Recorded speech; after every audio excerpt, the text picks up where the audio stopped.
Hi everyone, I'm double board certified cardiothoracic surgeon Dr. Michael Richmond.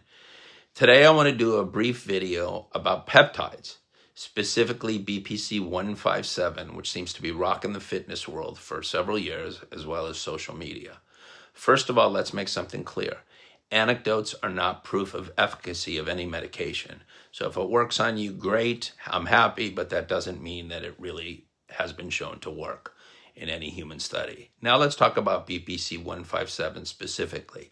It's an analog for something called VEGF, which stands for vascular endothelial growth factor.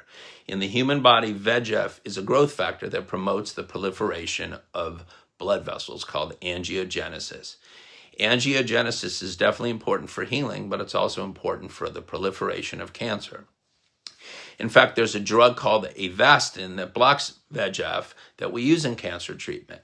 And Avastin was approved by the FDA for treating several types of cancer, including metastatic colorectal, non-small cell lung cancer, kidney, ovarian cancer, and glioblastoma in the brain. And it was approved first in 2004 for the treatment of advanced colorectal cancer. Okay, so that's a little bit about the cancer role. Now, the rationale for using BPC 157 is injury is that maybe we want the growth of blood vessels to improve healing when you have an injury. The problem is, if you have an undiagnosed cancer, do you really want to risk the growth of a cancer by promoting angiogenesis? And I'll let you decide. I don't want to do it for dubious benefits. Now, the problem is, how do you take it? Well, stomach acid breaks down BPC 157. It breaks down peptides in general. So the bioavailability, meaning the amount that is available to be utilized by the body after you take it orally, is about 10 to 20% of the dose taken. As I said, gastric acid rips peptides apart. So there's no evidence that you can take enough to have any meaningful effect in your body to be helpful. So many people turn to injecting it. But then, what is the correct dose to inject? We don't know. So let's take an example. What if you have plantar fasciitis? Well, the half-life of injectable BPC 157 is 1 to 2 hours. So would you inject it into your foot every 1 to 2 hours for some unknown benefit? I wouldn't. Okay, so now I know the conspiracy theorists and people who love peptides or who make money illegally selling BPC 157 are going to criticize me and say that I'm aligned with pharma and pharma doesn't want this to be made. Yet they're the ones who stand to make the biggest profit from development and mass production if it worked. But the FDA has said, show me some data that it does work.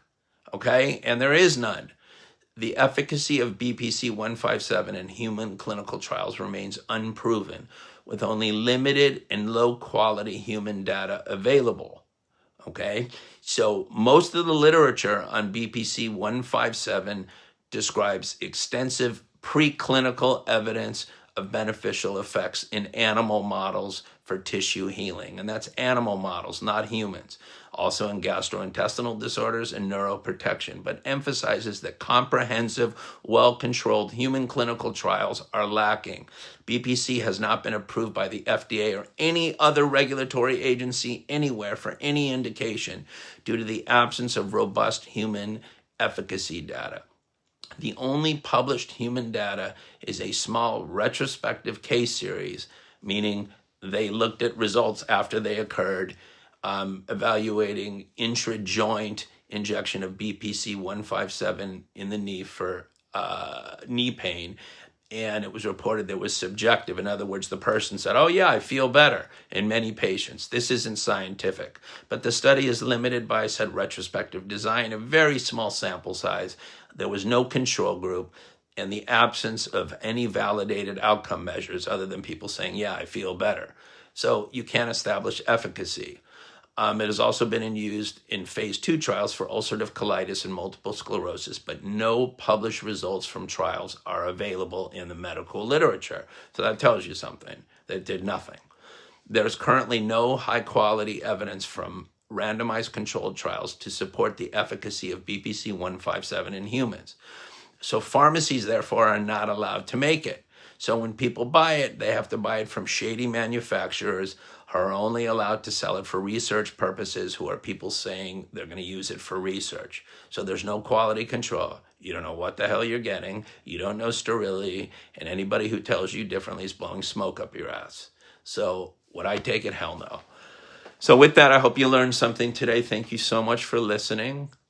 For any more information, guidance, medical advocacy, or a consultation, you can go to my website at www.paladinmds.com, and hope you have a great day. Thank you so much.